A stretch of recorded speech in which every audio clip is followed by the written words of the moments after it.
Hello everyone, and welcome to my General Hospital YouTube channel. I hope everyone is having a wonderful day. Before we begin, please hit the subscribe button and give this video a thumbs up. On this episode of General Hospital, Curtis surprises Portia, Esme confesses to Laura, and Nicholas shares his plans with Ava.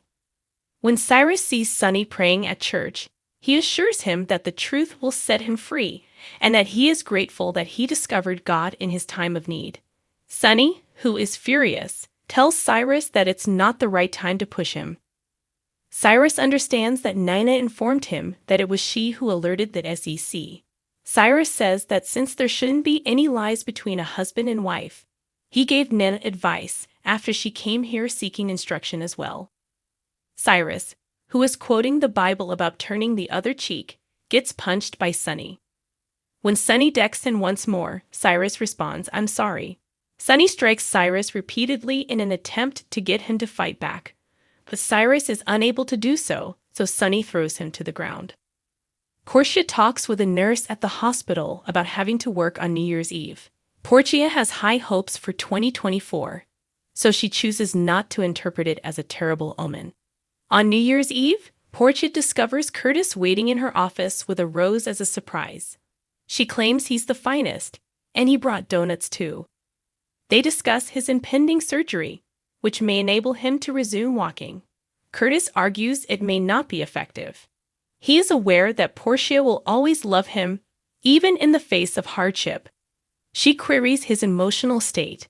He acknowledges that he is attempting to remain realistic. All he wants is to be able to take her by the feet and lead her into their bedroom so they may have sex. Portia claims that every day his grin and kisses knock her completely off her feet. Later, once Portia learns of a patient who was brought in severely battered, Curtis, and she proceeds to the emergency room.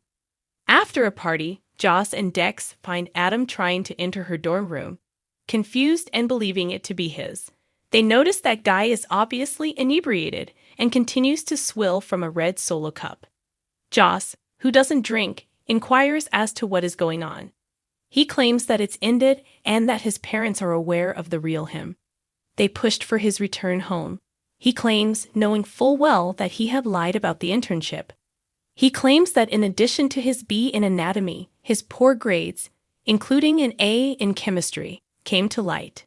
Now that he isn't meeting their expectations, his parents are threatening to take him out of PCU and send him to a nearby college because they won't waste their money on him. He doesn't know why he was such an idiot.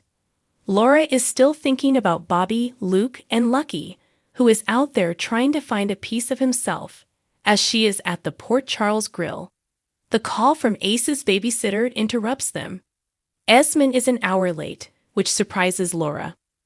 While Laura is still on the phone with the babysitter, Esme appears and says to herself that she wants a drink. Laura asks Esme where she's been after noticing her.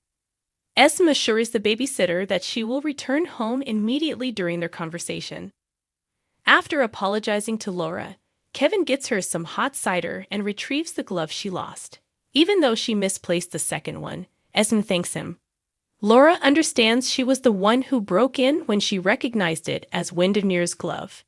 Laura inquires as to what Kevin was thinking as he leaves them to discuss. Liz claims that was the location of her arrest the previous year, and Esme adds that she felt that visiting the location would ignite something within Liz. She offers to pay for the broken glass and apologizes. Laura queries her memory for anything. Esme claims she can't recall anything. When Laura came, did Esme still happen to be there? Esme acknowledges that she was and quickly left. It was Ace's first Christmas, and she didn't want to get arrested. Laura observes that she needs to report herself in because she still violates the law. Esme sobs that she can't go to prison. Laura claims she may receive a fine in addition to community service. Laura claims that she will feel better if she accepts responsibility for her actions. Laura promises to accompany her to the PCP tomorrow. Esme is in shock that she is accompanying her. Laura is adamant that she wouldn't force her to do this by herself. Curtis phones Laura, interrupting her and Esme. He informs her that she must visit the hospital because of her brother. At the gallery, Nicholas informs Ava that Esma arrived in Port Charles with the intention of ruining their lives, and that it is now up to them to hold her accountable. She says that whatever between them ended when he threatened her daughter, which is why she won't work with him. He acknowledges that was incorrect, but she believed she had killed him and had dumped his body moments later. Is Nicholas going to kill Esma? Ava wonders. He merely wants her removed from his son's lives, not that he is. What does he want from her, she asks. He remembers the happy days and starts to flirt with her. She claims that those days are gone, and there weren't that many. Nicholas believes she is unwilling to assist him because she will be unable to control her feelings for him if they are around each other. She advises him against flattering oneself because he is alluring. Nicholas outlines his strategy. He invites Ava to host a party, promising to supply her a reason and a guest list that includes Esme. She queries whether she truly thinks she can trust that he won't harm Esme. He gives God his hand. Willow confronts Michael on the docks, demanding to know why Nina has been canceling their plans, and without telling her or the kids, he acknowledges that he had her restrict how often she saw them. She is in shock that he was using Nina as a pawn. Willow claims that he controlled her connection with her mother and used manipulation on her, and that if his primary concern had been shielding her from Nina, he ought to have told her the truth right away. Michael claims he intended to reveal Nina. He rushed to inform his father. But Willow was also thrilled, and he was ecstatic. He determined that if he kept it a secret and limited Nina's access to them, then no one had to suffer. Willow sobs, asking what type of marriage this is and how they haven't been honest with each other. They can overcome this, according to Michael, since they love each other. Willow claims that while Nina's falsehoods are one thing, his pain is far greater. She requests that he spend the night somewhere else. When Carly answers the door, Nina notices that Drew has returned to the city. She says she has to tell them both about something. First of all, Nina apologizes profusely, and Carly assumes that Nina is referring to Bobby and wonders how she found out. Carly insists she can handle Nina, and Drew says he needs to return to the phone calls. He walks off. First, Nina admits that she was furious when Willow's true identity was revealed, but she is done offering justifications. Nina abruptly admits that she was the one who gave the SEC the tip, as Carly doesn't have time for this. When Carly realizes that Drew went to Pentonville because of her, she gasps. "You took him from his daughter," yells the woman. She is reminded, "You took mine from me," by Nina. Carly sobs because she put Drew to prison despite the fact that he had only been kind to her. Nina claims that she is only correcting the record because she knows that she will never be able to forgive her. Carly queries why at this moment. Nina claims that her regret for everything was eating her alive, and she had no idea how to make it right. Carly acknowledges that Nina was duped, but she maintains she doesn't feel guilty or regretful. Who knows, she queries. Sunny knows, Nina concedes. She claims Sunny invited her to come and provide an apology and confession. Carly claims that her purpose for being here is to keep Sunny safe rather than to put things right. She harms everyone she professes to care about, and Carly refers to her as the most self-centered person she has ever met. Carly hopes she rots in hell and calls her a selfish bitch. Carly ought to be thanking Nina, Nina says, because all of her terrible actions have turned her into her enemy. Carly claims that she will not be able to recover from this. Willow will realize that she hasn't changed, and she will never get to see her grandkids. She will never forgive her. When Drew reappears and appears in the background, he finds out that Nina was the one who reported them.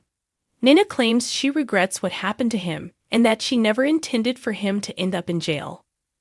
Drew is furious and accuses her of being a filthy and worse type of hypocrite since, while knowing that she was the reason he was imprisoned, she behaved nicely towards Scout, Donna, and Avery on Halloween.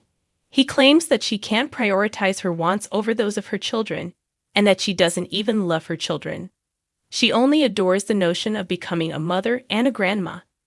She tells them to quit being such saints, that they did something wrong, and that Carly kept her away from her daughters. She can't do this tonight because her mother is dead. Carly encourages her to stop. Carly doesn't seem to care that Nina is apologetic. She orders her to leave her home. Carly sobs because she is trapped in a world where Nina exists, but her mother does not as Nina departs. Later, Drew phones Joss to let her know that her mother is in need of her returning home. Joss says she has to leave and returns to her dorm. Dex offers to watch over Adam.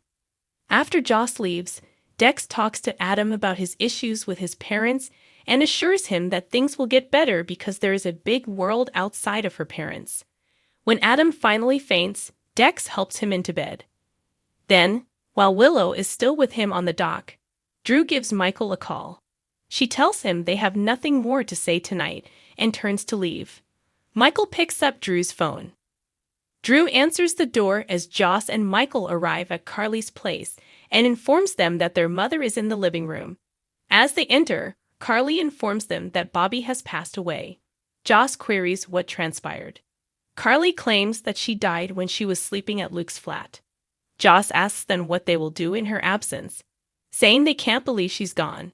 They will overcome it together, even though Carly is unaware of it. When Sonny gets home, his apartment is dark.